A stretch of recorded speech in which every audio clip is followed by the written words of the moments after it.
ширкати дорувории софсавдо барои зиёд кардани мӯи сар ё барои зиёд кардани риш ё барои кам кардани вазни худ ё зиёд кардани вазни худ ё барои нест кардани доғҳои сафед аз бадан ба шумо тавсия медиҳад ки ба рақамҳои дар экран буда муроҷиат кунед. Доставка ба ҳама шаҳрҳои Федератсияи Россия ва берун аз Россия дар муддати 2 рӯз карда мешавад. Аз номи ЮРИСТ муроҷиат кун, скачать МЕКУНАН.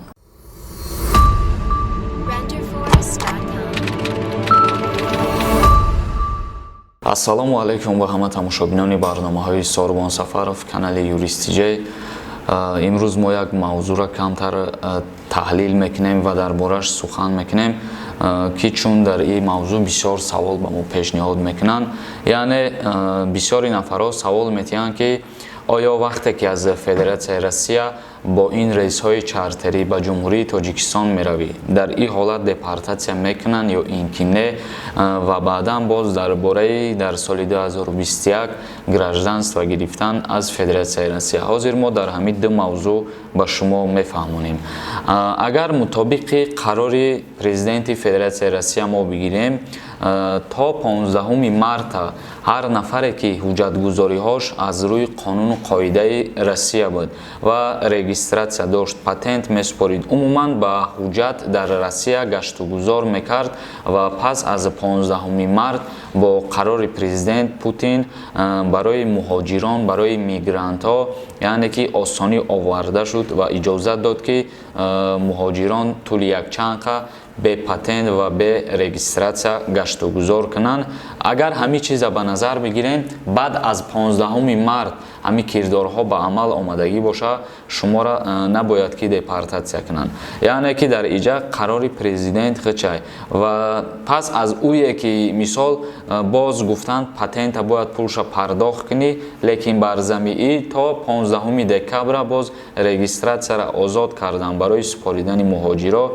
то 15 декабра ҳоло низ муҳоҷирон бояд аз регистратсия озод бошанд. ба ҳамин хотир ма гуфтанем ки агар ҳар касе ки пеш аз ҳамин фармони президент биромадан, яъне ки пеш аз моҳи март ё ки соли гузаштааш бе ҳуҷҷат дар Федератсияи Россия гаштугузор кардагӣ боша, мақсад бе патент ё ки бе регистратсия дар ягон ҷо кор мекард ё ки дар ягон ҷо гаштугузор мекард ва ягон коркунои мақомотҳои ҳифзи ҳуқуқи Россия аз ин чиз огоҳ шудагирам набошанд, шумо дар ҳолате ки ба ҳамин рейсҳои чартерӣ чипта харидорӣ мекунен, ба ҷумҳурии Тоҷикистон меоен ва дар аэропорт данёи шуморо мезананд ва дар ин ҳолат мебинанд ки шумо пеш аз қарори президент низ бе ҳуҷҷат гаштугузор мекарден. дар ин ҳолат шуморо депортатсия кардан мумкин аст ва ҳақ доранд. ва дар ҳолате ки агар пас аз қарори ҳамин президент биромадагӣ шумо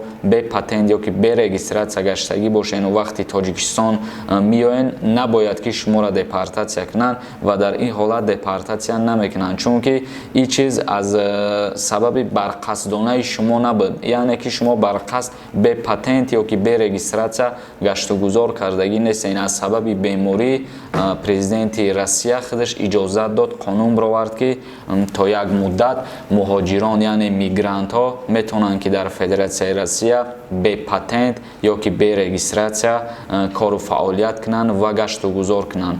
вале айни ҳол ба мисли пештара муҳоҷирон пули патента пардохт мекунанд, лекин регистратсияшон то 15 декабра озод ҳастад.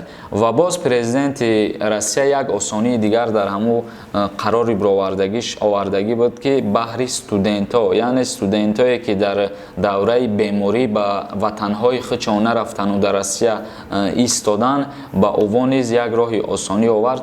пештар студентҳо наметавонистанд ки кору фаъолият кунанд, мисол патент мекарданд, дигар чизҳо, вале айни ҳол барои студентҳо иҷозат додагӣ ҳастанд ки бе патент дар Федератсияи Россия кору фаъолият кунанд, яъне ки дар вақти дарсишон не, берун аз дарсшон ҳамчун донишҷӯ вайҳора метавонанд ки бе патент дар ягон корхонаҳое ки кор ҳастай бигиранд ва кору фаъолият бикунанд. бо тавассути ҳамёни мобилии салампей шумо метавонед ба тоҷикистон, узбекистон, қирғизистон ва озарбойҷон бефоиз пул равон кунед.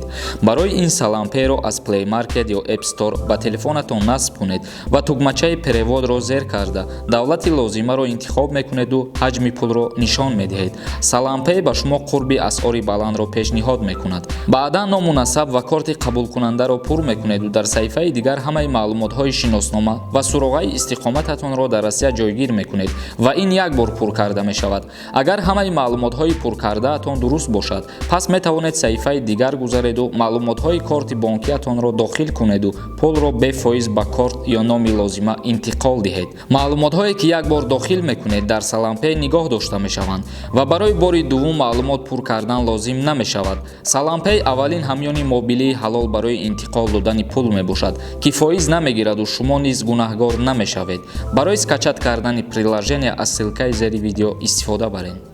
ба ҳамин хотир бародарони азиз, дар ин бора ман ҳамин қадар чиз гуфтанем ки агар шумо баъди 15 март ҳуҷҷатотон мақсад буд шидагӣ бошаву беҳуҷҷат гаштагӣ бошен, шуморо депортатсия намекунанд. агар ки пеш аз моҳи март шумо беҳуҷҷат бидену берегистратсияву бепатент, дар ин ҳолат вақте ки ба Тоҷикистон омаден, ҳатман ва албатта шуморо депортатсия мекунанд. ва мегзарем ба қисми мавзӯи дигари дар бораи гражданствои Федератсияи Россияро гирифтан. ҳарсола Федератсияи Россия барои шаҳрвандои хориҷӣ квота пешниҳод мекунад, лекин мутаассифона ҳамин пешниҳоди квоташон сол то сол кам шуда истад. яъне ки барои соли 2021 гирифтани шаҳрвандии Федератсияи Россия ҳамагӣ ба ҳамаи мигрантҳо 39 000 квота пешниҳод кардагиянд, ки дар соли 2020 ҳамин квота 60 000 буд. дар муддати як сол аллакай 20 000 кам кардан, амира 39 000 квота пешниҳодшон кардан барои гирифтани шаҳрвандии Федератсияи Россия. ва боз як роҳи осонӣ барои гражданствои Федератсияи Россияро гирифтан, ин роҳ ҳамун роҳие ки мақсад дар Россия шумо мехонед, яъне студент ҳастен, баъд аз буд кардани донишгоҳ ба воситаи дипломтон метонем ба осонӣ гражданствои Федератсияи Россияро ба даст биёрен. ва боз як роҳи осониш ҳамие ки бисёр нафаро ЗАГС мекунанд, яъне ягон каса мегиранд дар уҷа ва ба воситаи ӯ шаҳрвандии Россияро низ хичон дастрас мекунанд. шахсое ки шахсони оддӣ ҳастанд, мисол кору фаъолият мекунанд, танҳо донишҷӯ нестанд ё ки ЗАГС надоранд дар Федератсияи Россия ва ё ҳуҷҷатгузорӣ мекунанд, яъне ки ариза пешниҳод мекунанд ва баъдан агар ки аризашонро қабул карданд, метавонанд ки ба воситаи ҳамин аризашон соҳиби гражданствои Федератсияи Россия шаванд. ва тамошобинони азиз, дар охири барнома ма як чиза ба шумо хотиррасон карданем ки мо дар як видео ё ки ду видеомон дар бораи сабти ном ба Тоҷикистон омадана ба шумо фаҳмондем ва дар уҷа рақамҳои фурудгоҳҳоро, яъне ки рақамҳои ҳамун кассоҳоро ба шумо гуфтем ва чандин шаҳрҳое буданд ки рақамҳошон навистагӣ набуданд, барое ки дар инҷа чандин нафаро комментария навистанд ки мисол Екатеринбурга улицаша нагуфтӣ ё ки дигар шаҳра ягон рақамша нагуфтӣ. бародарони азиз, дар инҷа ҳамун пешниҳода ҳар чизе ки адресиш навистагӣ буд ма ба шумо фаҳмондам ва шаҳрҳое ки ман рақамҳои телефоншонро ба шумо нагуфтам, уҷада ҳамун рақамҳошон набуд. баъзан шаҳрҳош рақам надошт ва баъзан шаҳрҳош рақам дошта ку адреси мақсад ҳамун улицаш навистагӣ набуд. ба ҳамин хотир шумо метавонед ё ба рақамҳои ҳамун гуфтагии ма занг бизанед, ё ки агар рақам набоша метавонед ки дар ҳамун наздикиҳо зиндагӣ кунед, агар ба ҳамун адреси гуфтагии ма бирен муроҷиат кунед. тамошобинони азиз, ҳамин буд хабари имрӯзаи мо. видеоҳои нави моро интизор бошед ва ногуфтанамона ки мо як компания, яъне ки Салампей реклама кардастем вай барои пул равон кардан аз Федератсияи Россия ё ки аз дигар ҷойҳое ки шумо қарор дорен, барои шумо бисёртар Россия қайд мекунем дар видеоҳомон, барое ки бисёре аз шаҳрвандои Тоҷикистон дар Россия кору фаъолият мекунанд ва дар Россия қарор доранд. ба ҳамин хотир мо бисёртар номи Россияро мегирем ва ӯ приложения барои осон пул равон кардан карданай ва бефоиз пули хитона метонен ки ба ҷумҳурии Тоҷикистон равон кунен. Агар ҳар касе ки бихоҳа ба ҳаму равон кардан силкаш дар комментария закрепит кардагие будурен скачат кунен ва ҳама шамо дар уҷа фаҳмондагием ки чӣ гуна пули хитона метонен равон кунен ва дар канали ЮРИСТ обуна шидана фаромӯш намекунем. Худованд ҳамаи мо шуморо нигаҳбон бошад.